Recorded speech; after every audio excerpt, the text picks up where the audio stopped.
pantalla es Daniel Quintero, exalcalde de Medellín y, por supuesto, aliado de Petro. Estamos con el excongresista Víctor Andrés García Belaúnde. Buenas noches, Víctor Andrés, bienvenido. Diana, un placer estar acá. Bueno, ¿esto es una provocación o es oportunismo político? Ambas cosas. Yo creo que es una provocación y va a seguir. Estamos entrando en una campaña que va a ser feroz en Colombia, porque Petro tiene un partido bastante importante y por lo tanto no va a dejar que se le pierda el gobierno en las próximas elecciones, en absoluto, que el partido salga derrotado. O sea, que van a hacer todos los esfuerzos que tengan a la mano para poder imponerse otra vez. Y la única manera de hacerlo es buscar un problema externo y alentar un poco el nacionalismo y empezar a provocar y no hay que caer en las respuestas para que ellos puedan lograr cierta consenso o unidad en torno a su causa y salir mejor parados en las elecciones que Ahora, se vienen. pero no hay la unidad que ellos esperaban. No. No existe esa unidad, porque por lo menos en la prensa está claramente expuesta las intenciones de Petro. Los políticos, por supuesto, hemos visto al expresidente Álvaro Uribe, hemos visto varios pronunciamientos contra Petro en este tema concreto. Sí, bueno, es que ellos saben que la generosidad del Perú hace más de 100 años fue inmensa. Se le dio todo. Se le dio todo lo que pedían. Hay que recordar que el proyecto de borrador del Tratado Salomón Lozano fue entregado por los colombianos. Y luego se le dio Leticia porque querían Leticia, porque simplemente para mojarse los pies en el Amazonas, porque Leticia no les sirve a ellos de mucho, porque no hay continuidad geográfica con el resto de Colombia. Tú no puedes ir de Bogotá o de Medellín o de cualquier ciudad a Leticia. Bueno, por carretera no hay carretera, pero por río tampoco. O sea, las carreteras en la selva son los ríos y no hay río que conduzca, que comunique Colombia con Leticia. Para ir a Leticia por río tienes que bajar al Perú y luego ir en barco hasta Leticia o tomar el barco en Brasil. Ese es el tema de fondo al final. Y el puerto ahora se está arenando, pero porque no lo han mantenido bien. Pero las fronteras se fijaron en su momento sobre la línea más profunda de los ríos y es una frontera pétrea. Tú no puedes cambiarla porque el río ha cambiado de cauce en absoluto. O sea, allí no hay nada que discutir. Ese es el problema. Eso está claro, no hay nada que discutir y también está claro que acá hay oportunismos políticos, están en una campaña preelectoral, porque Daniel Quintero quiere ser candidato presidencial precisamente por el grupo de Petro. Pero así como hay oportunismos colombianos, también los hay peruanos, porque Martín Vizcarra se ha aparecido, ¿no?, en la frontera sin que nadie lo invite, sin que nadie lo aplauda, pero él ha llegado para posar evidentemente en un claro también oportunismo político. Nunca fue cuando era presidente, nunca fue cuando era ministro de Transportes. Y menos cuando era embajador de Canadá, y menos cuando era gobernador de Moquegua, eso estaba muy lejos. Nunca fue, ha ido a conocer, a hacer turismo en una avioneta, cuyo viaje le cuesta 15.000 soles. Ida y vuelta, la meta va, lo espera 2 horas y regresa con él, 15.000 soles. La pregunta es, ¿ahí estarán las coimas que ha recibido? De repente está tratando de devolver un poco o limpiar el dinero sucio que ha ganado. Bueno, Vizcarra tiene experiencia con el uso de avionetas, ¿no? Hay que recordar que este consorcio de Obrainsa, entre comillas, le presta una avioneta donde se trasladan con el ahora presidente Luis Arce de Bolivia, cuando entonces era ministro de Economía boliviano. Pero el costo de esa avioneta que la usó con el presidente de hoy de Bolivia, con Luis Arce. Ese costo era parte de una coima. Sí, claro, era un pago adelantado. Así es. De repente también es parte de la coima, está gastando la coima da para mucho. Es una coima tan grande que da para muchas avionetas. Es 15.000 soles el tramo.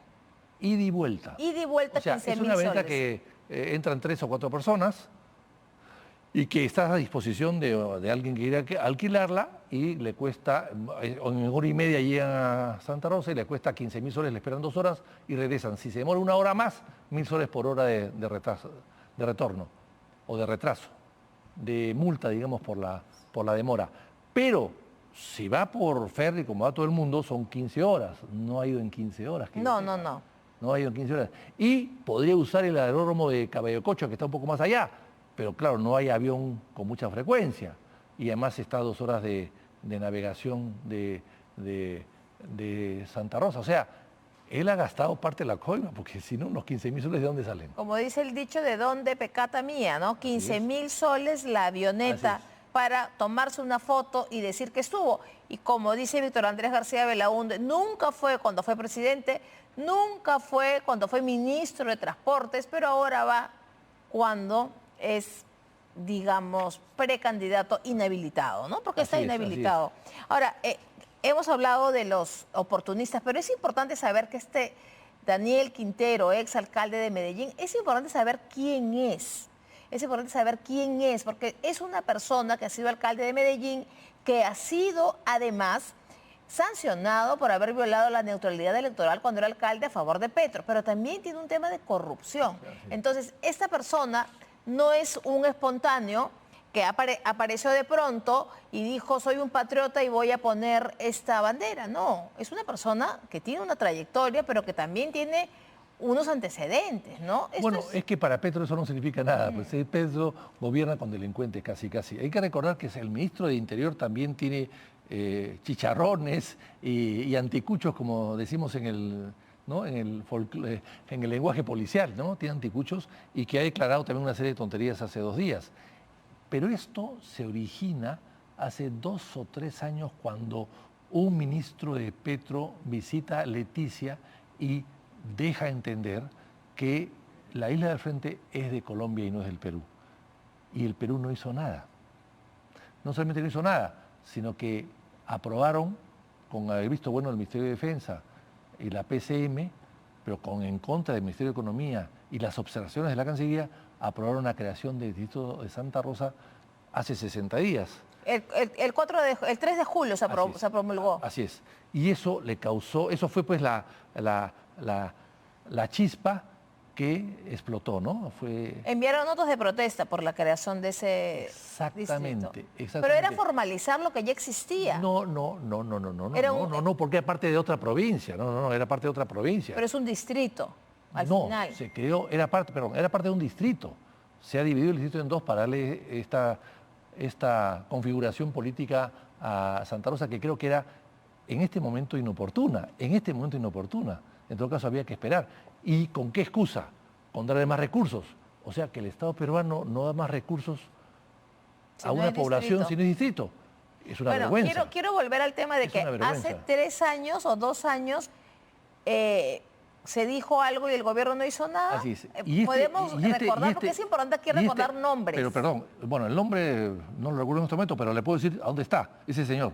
Está de embajador de Colombia en Australia. Pero pero en el Perú, ¿quiénes eran los que mandaban en el Perú? Bueno, entonces? Hace 2 años o 3, yo creo que ya era Dina presidenta, estaba por lo menos asumiendo el poder. En el año 22, porque sí se hace... Ahora, también hubo un incidente que una autoridad colombiana se atrevió a desconocer a las autoridades peruanas de los distritos, como dice usted, del Frente. Bueno, pero esa es esta persona, que le digo, puede ser la misma, no lo sé, habría que revisar las noticias de la época, pero creo que fue la misma persona esta, que hoy día es embajador de Petro en Australia. Es muy fácil googlear y saber cuál es el nombre, ¿no? Ahora lo vamos a buscar, el actual embajador de Petro. O sea, del gobierno Petro en esta Australia. Gente que está provocando este incidente, provocando esta crisis, es gente muy allegada a Petro. Acá por supuesto. Acá no es Colombia. Colombia sí, Petro no. Se trata de Petro, que es un actor político, es un guerrillero profesional que ha triunfado en la vida porque ha llegado a ser presidente de Colombia y que es un provocador profesional y es una persona que ataca y que usa la violencia y la estrategia y las emboscadas, etcétera. Es parte de su carrera, es parte de su profesión. Bueno, entonces, aquí él está provocando, pero nuestra producción, que es bastante rápida, el nombre del funcionario es Diego Cadena Montenegro. Así es, ese debe ser, ese es. Es cuestión de verificarlo, pero estoy seguro que ese es. Estuvo hace 2 años y dijo más o menos lo que Petro ha dicho hace poco. Desconociendo la soberanía. Así es. Pero lo cierto es que el Perú fue muy generoso y regalón, le decían Papá Noel a Leguía, porque regaló las dos riberas del Caquetá, del río Caquetá, y nos trasladamos al Putumayo, nos quedamos solamente con una ribera, y le hizo un trapecio, un corredor especial que baje hasta Leticia, para darle a Leticia que había 17.000 peruanos que tuvieron que cambiar su pasaporte al día siguiente y ya no ser peruanos, sino ser colombianos, con la protesta de toda la Amazonía y el resentimiento de toda la Amazonía hacia el gobierno de Lima, resentimiento que, bueno, ha durado muchos años. Entonces, pero sin embargo, eso fue muy malo, muy negativo. Sin embargo, hay que rescatar que en esos 100 años, la amistad con Colombia ha sido fraternal. Nunca ha habido ningún problema. Se vive con armonía, Total armonía. La gente va, viene, hacen comercio, intercambio. Yo he estado en una zona y he pasado ida y vuelta, nadie me ha hecho nada, nadie me ha pedido mis documentos, nadie me ha pedido el DNI. Eso hasta hace poco, ¿no? Entonces, esa generosidad, digamos, parecería que fue reconocida o es reconocida por el gobierno de Colombia y nunca ha tenido ningún incidente con el Perú del año 34 a la fecha, hacia el siglo pasado. La pregunta es, ¿por qué ahora? Bueno, y el por qué ahora es porque hay un interés político y una provocación política de un sector radical de Colombia que está muy desprestigiado dentro de Colombia y que busca la excusa del Perú para salir adelante. Hay que recordar lo que dijo el candidato, ha dicho, Colombia perdió Panamá, perdió en San Andrés con la Corte de La Haya, pero perdió Panamá. ¿Y quién resarció a Panamá? El Perú con Leticia. El Perú con Leticia. Esa es la verdad. Porque el gobierno americano presionó a Leguía para que le dé salida al Amazonas a Colombia, porque Estados Unidos quería amistarse con Colombia, porque estaba peleada con Colombia, porque habían apoyado la independencia de Panamá, la independencia de Panamá y la división de Colombia. Colombia perdió la provincia del Istmo, creo que se llamaba provincia litoral, y se creó ahí la República de Panamá con el apoyo americano. Entonces, para resarcir a Colombia de esa intervención y de ese perjuicio que le causó, apoyaron a Colombia, presionaron al Perú para que el Perú ceda el trapecio amazónico. Y entonces ahora el por qué ya está claro, es el oportunismo. Estamos a puertas de una campaña electoral. En Colombia va a haber elecciones ahora mismo en el año 2026. Daniel Quintero quiere ser el candidato de Petro, por supuesto. Ahora, para que sepamos y entendamos un poco la calaña de este personaje oportunista, incluso en los momentos más dolorosos, se ha atrevido a decir que la tragedia que ha sido el asesinato de Miguel Uribe, sí ha dado las condolencias, tibias condolencias, pero ha dicho que a los colombianos estén preparados porque este asesinato es para dar un golpe de Estado a Petro. Ha dicho eso, ha dicho que la derecha ha matado a Petro y que la narco ha matado a Uribe y que la narcoderecha es la responsable de la muerte de este joven de 39 años, una promesa truncada. Eso se ha atrevido a decir Daniel Quintero. Bueno, está desaforado, está con una ambición tremendamente absurda para poder tener votos, pero no me cabe la menor duda que atrás de él está Petro. Él no puede decir y hacer todo lo que está haciendo. Primero que se presentó con 3 lanchas súper rápidas a Santa Rosa por la parte de atrás, hizo la bandera con con bambú, ¿no? Con una caña de bambú y se fue corriendo. O sea, esa operación fue una operación evidentemente con apoyo del gobierno. Las lanchas no eran lanchas gratuitas de pescadores artesanales de la zona, no, eran lanchas muy rápidas al servicio del gobierno o de una empresa importante de la zona, y eso es el gobierno. Entonces, yo creo que aquí ha habido una provocación planificada. Cuidado, que habrán más. Esto no se queda así. Hasta que no se defina quién es el ganador en Colombia, habrán muchas más provocaciones. O sea que tenemos un año por delante de este tipo de incidentes. Así es. Entonces lo importante aquí es no pisar el palito. Exactamente. Y reforzar las fronteras, poner más seguridad, más presencia del Estado, pero no caer en la provocación. Sería absurdo, ¿no?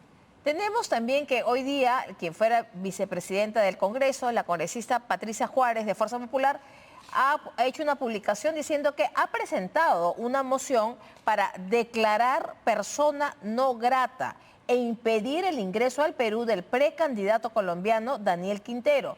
Su provocación al izar la bandera de su país en territorio peruano es una afrenta directa a nuestra soberanía.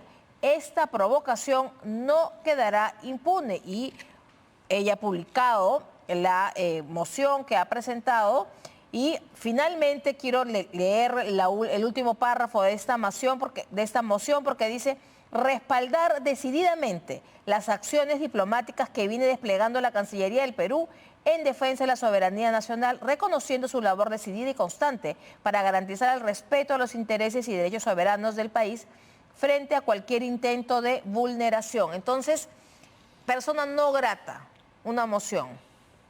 A ver, yo creo que es interesante la propuesta, pero no sé si le va a hacer mucho favor al señor Quintero, ¿no? Yo creo que, es decir, esto es hacerle un favor a él, es darle una importancia que no tiene en Colombia, que no tiene mucho peso en Colombia. Entonces no sé si esto sea un flaco a favor que se le está haciendo, ¿no? Yo creo que, en fin, yo creo que el tema no es el Quinteros, el tema es el gobierno en sí, actual, no sus satélites, no sus sirvientes.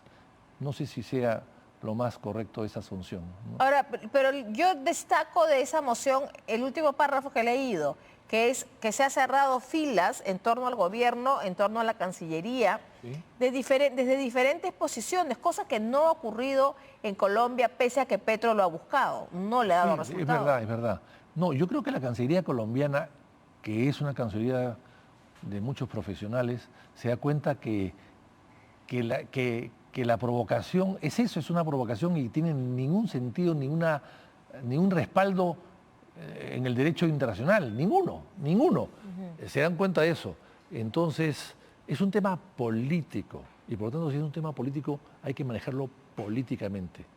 Y veo que hasta ahora el gobierno no reacciona así. Hay comunicados que están bien hechos, hay, no sé si haya refuerzos en las fronteras, pero en todo caso me parece que hay que hacer una estrategia conjunta para evitar estas provocaciones o disminuirlas en todo caso, ¿no? Bueno, respecto a los resguardos en la frontera, ayer aquí, al final del día, pasamos las imágenes de miembros de las Fuerzas Armadas que llegaban a reforzar un poco la vigilancia, pero hoy también se ha detenido a un grupo de topógrafos, ahí tenemos las imágenes, topógrafos colombianos que estaban haciendo trabajos sin autorización, ¿no?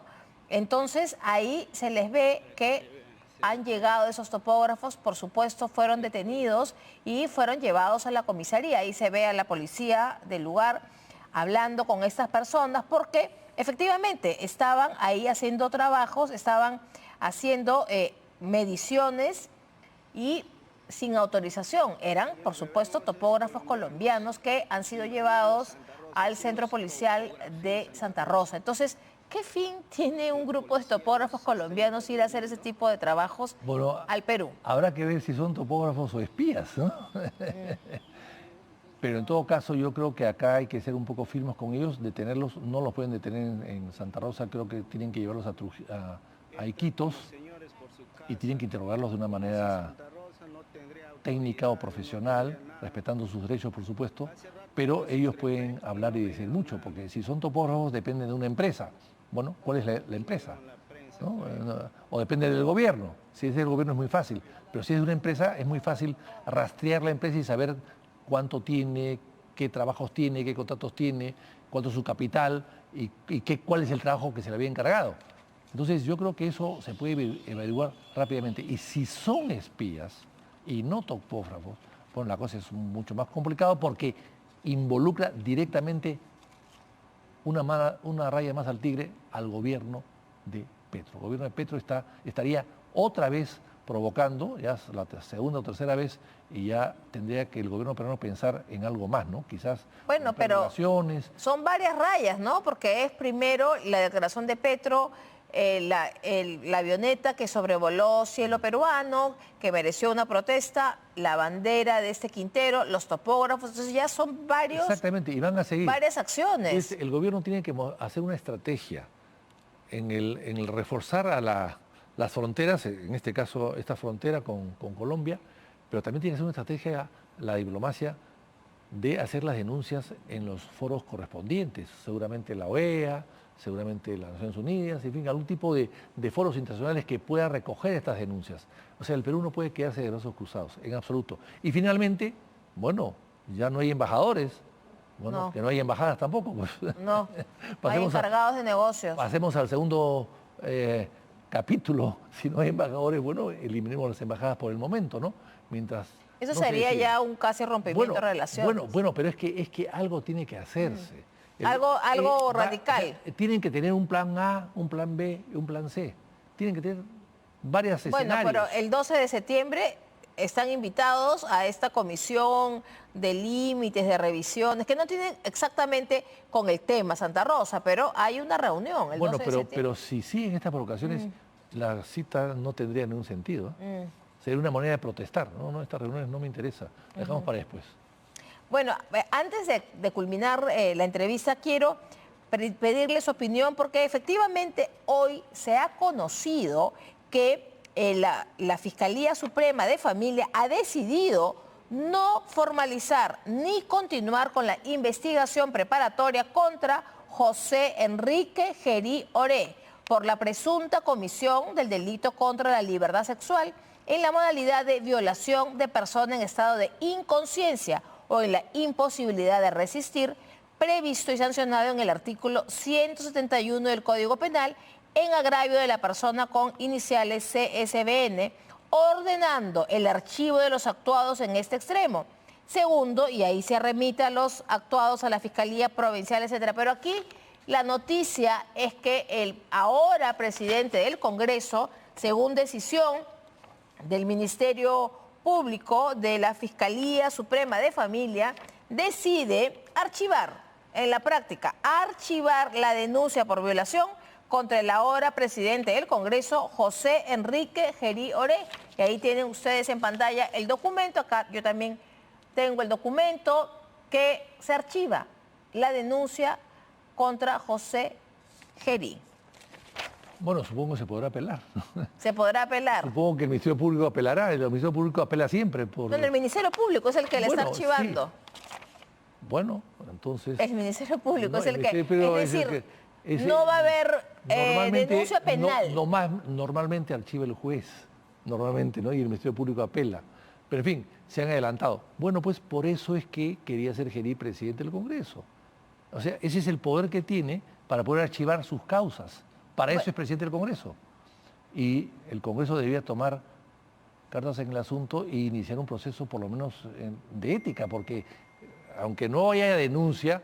Bueno, pero en ética tampoco lo sancionaron. Bueno, tampoco lo sancionaron. Porque hubo una comisión de oficio y no pasó nada. Bueno, entonces la impunidad está en boga en el Perú, ¿no? De las autoridades. Ahora, él sabía que esto iba a pasar, aparentemente, porque eso les ha dicho a sus colegas para que voten por él. Científicamente podía aprobarlo, pero no lo aprobó científicamente, lo ha aprobado quien ha archivado el caso es la Fiscalía. No sí, el Ministerio Público ha decidido, así es, el Ministerio Público ha decidido no formalizar ni continuar con la investigación preparatoria, ordenando el archivo. Eso es. Eso es muy difícil, es muy poco usual que te archiven ese tipo de casos. Es muy poco usual. Normalmente siguen y el juez ordena o no encuentra nada y se archiva. Y la Fiscalía más bien apela. Así, exactamente. Eso es lo usual.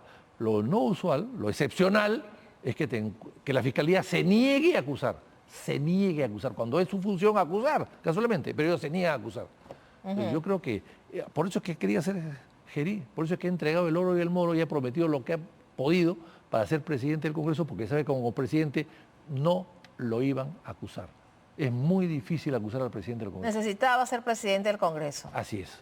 Y todos los que lo han apoyado se van a convertir en sus amigos rápidamente y en sus cómplices. Bueno, muchísimas gracias, Víctor Andrés García de Belaúnde, y eso era pues lo que teníamos que informar respecto a José Gerí, pero nosotros seguimos en el Congreso. Hay también, por supuesto, mociones para invitar al canciller